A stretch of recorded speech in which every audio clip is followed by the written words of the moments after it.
বাতিল হতে পারে বহু চাকরি।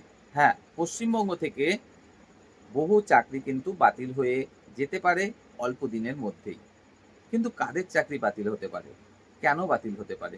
চলুন খুবই সংক্ষেপে জেনে নেওয়া যাক আজকের এই ভিডিওতে। স্কিপ না করে অবশ্যই মনোযোগ সহকারে শেষ পর্যন্ত দেখুন। খুব সহজেই কিন্তু এই বিষয়টি জানতে পারবেন। দেখুন, বিগত দিনে প্রচুর চাকরি হয়েছে পশ্চিমবঙ্গে। যাদের চাকরি হয়েছে বিভিন্ন ডিপার্টমেন্টে, শুধুমাত্র একটি ডিপার্টমেন্ট নয়, বিভিন্ন ডিপার্টমেন্টে যাদের চাকরি হয়েছে সেখানে বহু নিয়োগের ক্ষেত্রেই কিন্তু অনেকেই প্রশ্ন তুলছেন যে সেই নিয়োগগুলো বৈধ নয়। ঠিক যেমন আমরা এসএসসির ক্ষেত্রে দেখলাম 26,000 পুরো চাকরি বাতিল করে দেওয়া হলো প্যানেল ধরে, তেমনি প্রাইমারিতে 32,000 যে চাকরি বাতিল মামলা, সেখানে দেখলাম উল্টো ফলাফল। যদিও বা দুই দুই ক্ষেত্রেই ঘটনা প্রায় একই রকম। 26,000-এর ক্ষেত্রে বৈধ অবৈধ আলাদা করা গেল না বলে সকলের চাকরি চলে গেল। অথচ 32,000 প্রাইমারির ক্ষেত্রে একই রকম বিষয়, বৈধ অবৈধ আলাদা করা গেল না, তাই কারোরই চাকরি গেল না।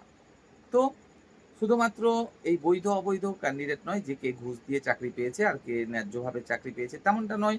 তাছাড়াও অনেক অবৈধতার বিষয় কিন্তু এখানে তুলছেন অনেকেই। তার মধ্যে বিভিন্ন রকম অবৈধতার মধ্যে যে বিষয়গুলো রয়েছে সেগুলো হলো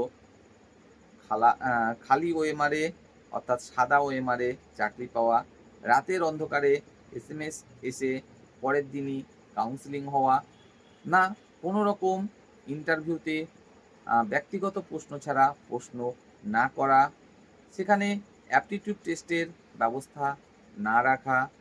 শুধুমাত্র তাই নয়, প্যানেল এক্সপায়ার হয়ে যাওয়ার পরেও বহু ক্যান্ডিডেটকে বারংবার বারংবার নিয়োগ দেওয়া।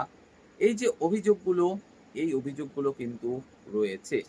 হ্যাঁ, অবশ্যই একবার বেঁচে গেছে এই প্যানেল, তার মানে এমনটা নয় যে চিরকাল ধরে বেঁচেই থাকবে এই প্যানেল।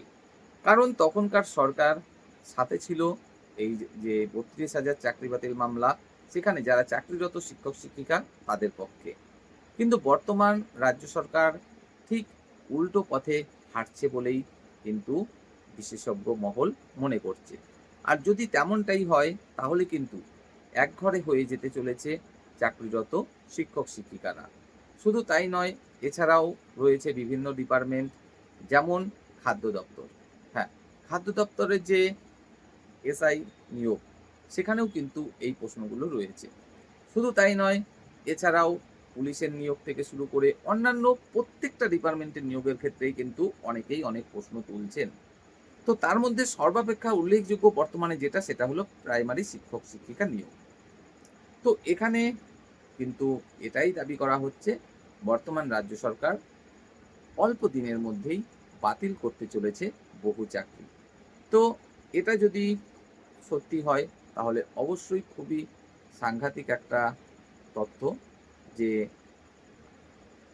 যদি চাকরি হারাতে হয় বর্তমান সময়ে এসে যারা চাকরিরত বর্তমানে, তাহলে খুবই করুণ অবস্থার মধ্যে পড়তে হবে তাদেরকে। তবে একই সাথে এই বিষয়টাও আমাদেরকে মাথায় রাখতে হবে যে যারা বঞ্চিত হয়েছে, যাদের প্রাপ্য চাকরি ছিল, যারা বঞ্চিত হয়েছে এবং বছরের পর বছর বছরের পর বছর ধরে যারা এখনো অপেক্ষা করছে তার প্রাপ্য চাকরিটার জন্য, যারা ভুক্তভোগী, তো যাই হোক, তাদের কথাটাও একটু ভাবা প্রয়োজন। তবে একই সাথে এটাও ভাবা প্রয়োজন, পুরো প্যানেল কখনোই কিন্তু বাতিল করা উচিত নয়।